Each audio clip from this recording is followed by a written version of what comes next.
Everton saw their unbeaten run stretched to 7 last night with a 1-1 draw at Brentford. Brien's second half diving header grabbed David Moyes' team a point, but it could have been all three. It should have been all three. Everton wasted enough chances to win the game, but can't really complain. We're on a brilliant run. David Moyes was asked afterwards whether it was a good point or whether he was a bit disappointed we didn't win the game. This was his answer. I thought we played really well. I do. I think this has always been a really difficult ground for me personally to come and get a good result. Thomas's teams have always been really, really good over the years. Still are.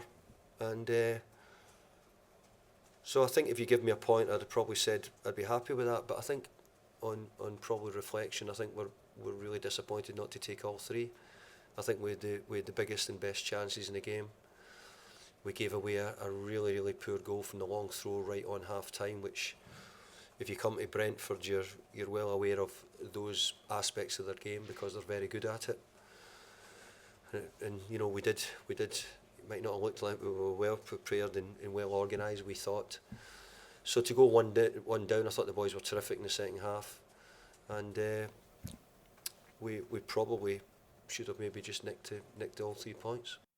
Just shows how far we've come now in a short space of time, doesn't it? We're all disappointed to only take a point at Brentford, you know, when we've had opportunities to win it. And, you know, to move 15 points clear now of relegation is incredible. In fact, we're 15 points behind the Champions League place and 15 points ahead of relegation. So David Moyes has done a brilliant, brilliant job.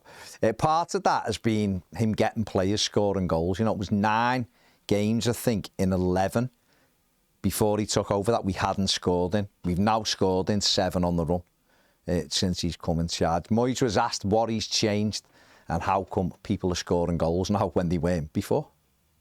It's as you said, when we came in, there wasn't many goals getting scored. Beto stepped up to the plate in the main for us. Dukes has been getting a couple of goals more for us, and then, so we're needing goals from Jesper and Jack, those players. But obviously, we're needing the centre halves to maybe get a goal from a corner. And I thought that the one we had right after half time looked to certainty. So if I didn't know how it stayed out.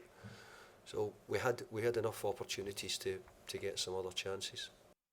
There you go. He's absolutely right. We need everybody to be weighing in. We need our wingers to be scoring goals. No, we just mentioned them, but we definitely do. Lindstrom and Harrison not to have a goal or an assist at this stage isn't great. They need to start weighing in with them. We need Njai back. We need McNeil back.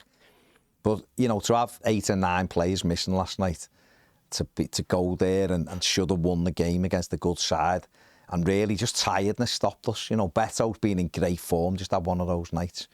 Everything coming together. We are really performing to a good level now, and this break, hopefully we can sort of get a bit of fitness back, get players back before the Wolves game and kick on. Obviously, on the back of that, David Moyes has mentioned he's taking them away to a warm weather training camp in the UAE. This is what he had to say, the reasons behind that. We're going to go and we're going to train away for a few days now. I think not so much me, but I think the players at Everton have worked really hard and had a lot of rubbish to deal with. So we're going to go and I'm going to go and try and train with them a few days in the sun if we can. Okay, so good. There you go. Yeah, off to the UAE. It's so good to see Moisey smiling and taking them away. Going to a training camp in the UAE to recharge the batteries ahead of that trip to Wolves. Obviously, it's a break now, an opportunity. They haven't had loads of time in between games since he come in to work on stuff. Obviously, get everyone away, bond, do all of that stuff. We only play 2 matches in the Premier League now, between now and April the 2nd, when we play Liverpool in the Merseyside derby, which is a Wednesday night. I'm not looking surprised that it's a Wednesday night, but I'm just surprised that we don't return to action till a midweek game. I know there's an international break in there as well, but I just had a look. There's no fixtures that weekend, which is a bit odd, on the 29th. They're all back on in that midweek, so a bit of a mad one there. But yeah, 2 games between now and then. So really, by the time we play Liverpool, we go into a real tough run of fixtures. Then we've got Liverpool, Arsenal, Forest, City, Chelsea, which are some big games. But hopefully we'll have the majority of the squad available for the manager, and he can really have some dilemmas and can make changes in games and stuff. And who knows where we can finish this season. But off they go to a well-earned training camp in the UAE. According to reports today, Sevilla are trying to get defender Juan Luis Sanchez to sign a new deal with the club. He's got just over a year left on his contract with Sevilla. They have offered him a new 4-year deal, but it includes a release clause of around €20 million. That is according to the Spanish press today. Everton are circling. Everton apparently were in touch in January and want to take the player. He has played 20 times this season, scored 4 goals and got 3 assists from right back. We'll see. 21 years of age, we'll watch this space. And yesterday's story, listen, it's a little bit of an old story, but it broke again yesterday with some elements of certainty, and that is Leeds United CEO Angus Kinnear is set to join Everton as their new CEO, but not until the summer. He wants to see Leeds promoted back to the Premier League before leaving his post.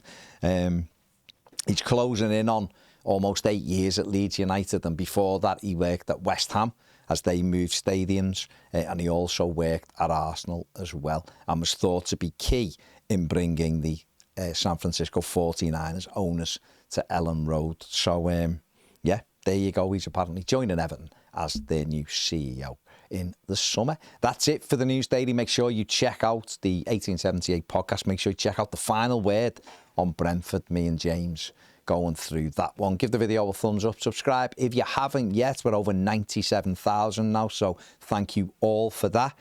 And make sure you subscribe to the More Than the Game channel and Inside the Game podcast as well for more brilliant content. Thanks for watching. See you later.